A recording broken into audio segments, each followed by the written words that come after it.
Christians differ over whether institutions like baptism or the Lord's Supper are sacraments or ordinances.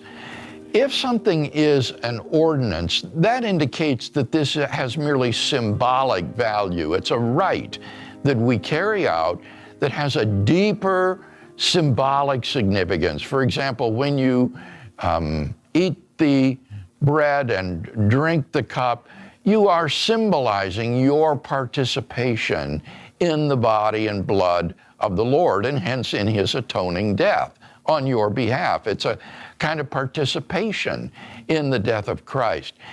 But for the sacramentalist, these rites are much, much more than symbolic. Rather, these are literally means of grace. These are channels, as it were, through which God's saving grace comes to you.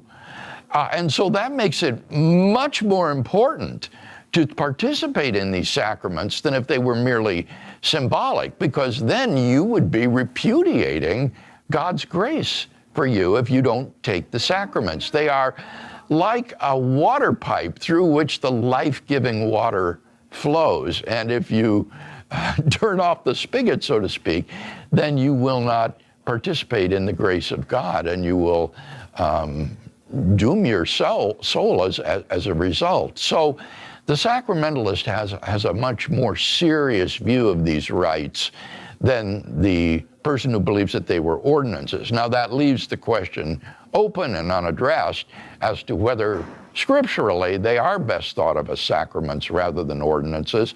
And that's probably going to depend on how you view the church, the body of Christ. For Catholics, for example, the church itself is sacramental.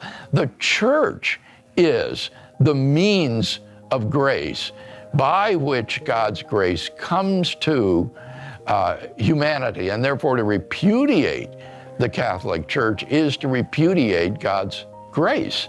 And that's why it makes it so serious for anyone who knows that the church is the means of grace to repudiate participation in the Catholic Church.